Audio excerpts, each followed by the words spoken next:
শহরের মধ্যে একজন বলবান সর্দার ছিল। তো সেই সর্দারের জীবনের কাজগুলো, ওই শহরের মধ্যে যে কাজগুলো, কিছু কিছু উল্টাপাল্টা ছিল, মানবিক অমানবিক মিশ্রিত কাজ ছিল। তো সেখানকার এক আত্মসচেতন লোক একদিন ওই শহরের যে বিশাল ফটক, ওই ফটকের উপরে ওই বলবান বা আপত্তিকর চারিত্রিক লোকটা একটা ছবি, তার পাশে কুকুরের একটা ছবি এমন মজবুত করে ফটকের উপর বসিয়েছে, সহজে তোলার যোগ্য নয়। এটা এক কান দুই কান হইতে হইতে যখন ওই সর্দারের কানে যায়, বলবান লোকটার কানে যায়, তখন সে নিজে এটা দেখতে আসে, পরিদর্শনে আসে।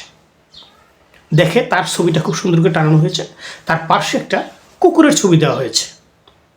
অর্থাৎ কি বুঝলাম, ওই সর্দার ব্যক্তিটাকে কুকুরের সাথে তুলনা করা হয়েছে। কারণ আমরা মানব সমাজের মধ্যে কোনো মানুষের মধ্যে মন্দ গুণ দেখলে কুকুরের সাথে তুলনা করি না, যেটা কুকুরের স্বভাব, কুকুরের মতো, এরকম বলে না, নিন্দা করি, এরকম তুলনা দিয়ে বোঝানোর জন্য।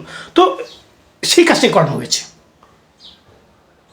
তো লোকটা কাউকে কিছু না বলে সে বাড়িতে গিয়ে বিশাল বড় একটা হাতুড়ি বা হ্যামার যেটা বলে, এটা নিয়ে আসলেন, লম্বা হাতুড়লা। এসে বললেন যে আমি ফটক রাখবো না, এই ফটকে যেখানে আমাকে এত অপমান করা হয়েছে, আমি শহরের ফটকই রাখবো না, ভেঙে ফেলব। তার এই কাজে অনেক মানুষ জড়ো হয়েছে দেখার জন্য। সামনে তো কিছু বলতে পারে না, জড়সড় হয়ে থাকে ভয়ে। এই লোকটা হাতুড়ি বা হ্যামারটা উঠিয়েছেন, মাথার উপর দিয়ে এক পাশে দিয়ে মারবেন, মেরে ফটকটা ভেঙে ফেলবেন। সে কুকুরের গায়ে আঘাতটা আগে করতে চেয়েছে। কারণ ছবিটা আমি পূর্বে বলেছিলাম সহজে উঠানো যায় না, তো আমার ভেঙে ফেলে, ফটকটা ভেঙে ফেলবে, তার ছবিটা ভেঙে ফেলে, কুকুরের ছবিটা ভেঙে ফেলে, অপমান সহ্য করবে না। যখন উঠিয়েছে তখন পিছন দিক থেকে তার হ্যামারটা ছেড়ে দিয়েছে। মানুষ অবাক হয়ে দেখছে, ওই বলবান ব্যক্তিটিও এক দৃষ্টিতে ছবির দিকে তাকিয়ে আছে। যারা কাছের ছিল তারা দেখলো তার চোখ দিয়ে, দুই চোখ দিয়ে গাল বেয়ে ঝরঝর করে পানিগুলো ঝরছে। এত রেগে আসলেন, হঠাৎ কেঁদে দিলেন। মনের ভাব তখন তার প্রকাশ করার বোঝার মতো কিছু সে ছিল না।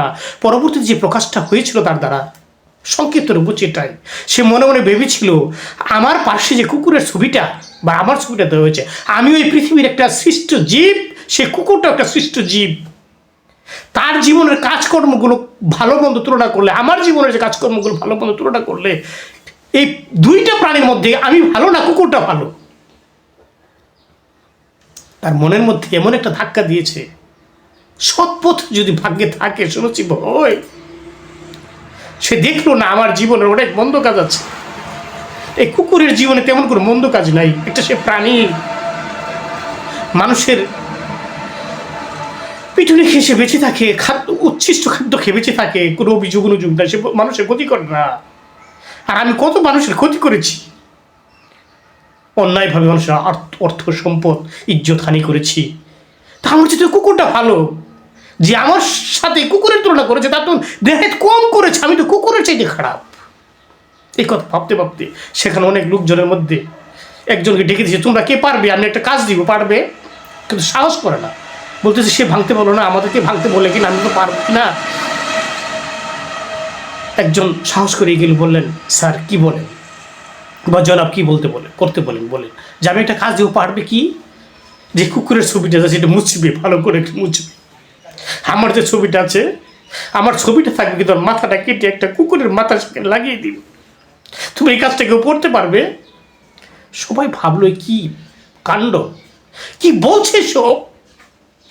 এই যে নিজের মধ্যে যে আত্মসচেতনতা, সৃষ্টি জীব হিসেবে আমি শ্রেষ্ঠ না অন্য কেউ শ্রেষ্ঠ, এই যে নিজের মধ্যে আত্মসচেতনতা বোধ, নিজেকে ভালো হওয়ার একটা বোধ, এটা বিষয়টা সহজে নয়।